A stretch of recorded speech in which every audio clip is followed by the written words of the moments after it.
All right, so today we are going to be installing our WX6 wall guard. This installation video is going to cover all the different sizes for WX6, but for this video we're going to be using a 6-inch wall guard.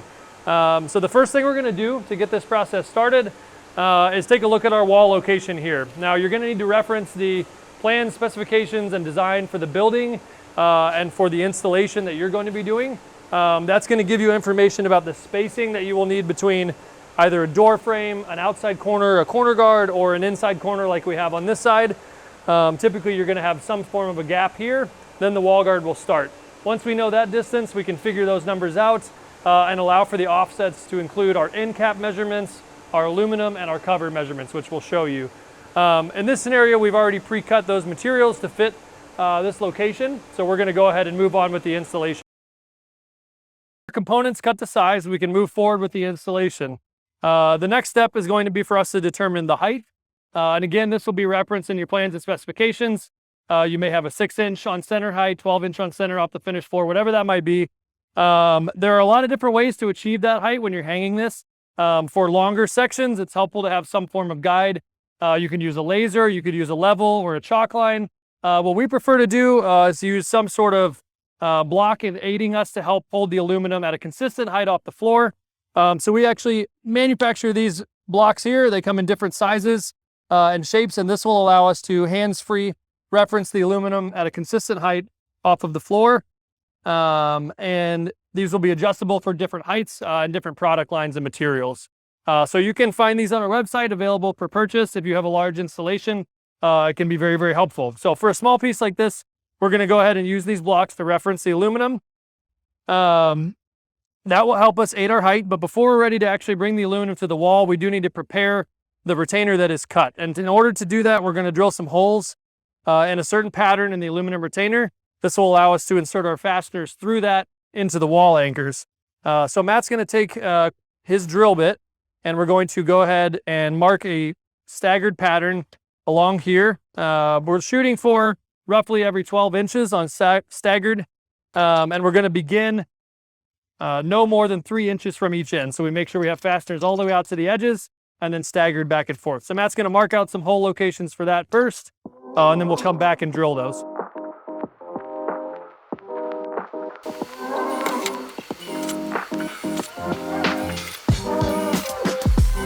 All right, so we have our aluminum retainer with our holes pre-drilled. We're going to take our alignment blocks and gently push them up against the wall. This will allow us to have a foot under here, which the aluminum can rest against, which will reference a consistent height. So we'll go ahead and move the aluminum into position, being careful not to scratch the finished wall surface while we do that. And what we're going to do is rest it on our block, and then from each end, we'll take a measurement and make sure that our aluminum is centered on its location. Once we know the aluminum is centered, we'll stand the retainer up into place, and we're going to go ahead and transfer these hole locations through the aluminum, through the drywall, so that we can come back and add wall anchors aligned perfectly to those spots. So while I hold this in place, Matt's going to go ahead and drill those holes.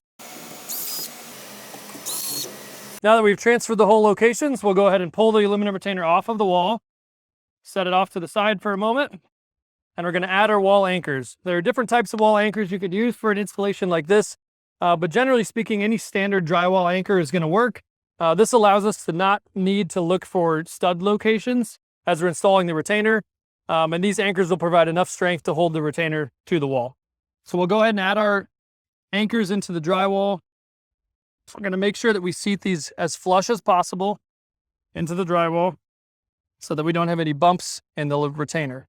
All right, with our wall anchors installed, we'll go ahead and bring the aluminum retainer back into its location. Again, being careful not to scratch the wall. We're going to ensure that we're referenced flush to the bottom of our blocks here and align with our anchors so that we can see them through the hole. And at that point, we are ready to go ahead and add fasteners to these holes.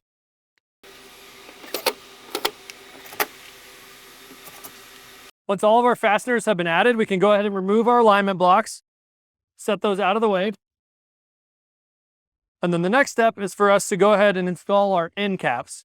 So we'll bring our end caps up to the ends of the aluminum here, and we will reference these inside the center slot, slide the cap all the way forward until it's sitting flush with the edge of the aluminum, And then we're going to add a single screw into this slot, roughly in the middle, to allow us some room for adjustment later if we need it.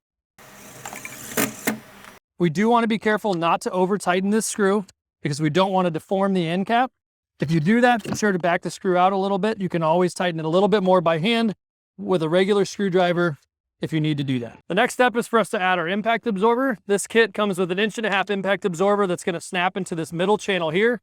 This provides rigidity for the cover so that it keeps it straight and flush all the way down, and also provides some added impact resistance during damage. So this impact absorber has been cut shorter than the aluminum retainer. It does not need to extend all the way out to the ends here. So we'll hang that on the top hook here, and then we'll work our way down from one end, snapping it into place by pushing downwards and inwards. We'll check to make sure that's not wiggling, which means it's all snapped in tight all the way down. Last and final step is to add our cover. Before we snap the cover into place, we're going to hold it up to our caps and align to make sure that our distance is correct. So if we look at this edge down here, this cap has a shoulder on it.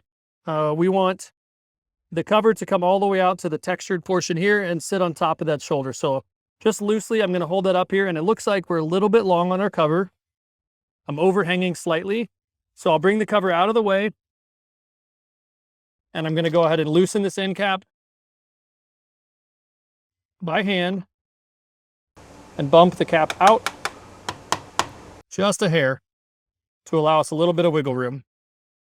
Now we can bring the cover back into location, again aligning the top first, and we'll come close to our cap, verify that we have a nice tight fit, and then same as the impact absorber, we will start at one end and work our way down, snapping the cover into place. At this point, we'll simply check that we're flush all the way along the top surface, following the wall. There's no portions that are loose or bowing or snapped into the retainer. And our final step would be to clean this, and it's ready to go.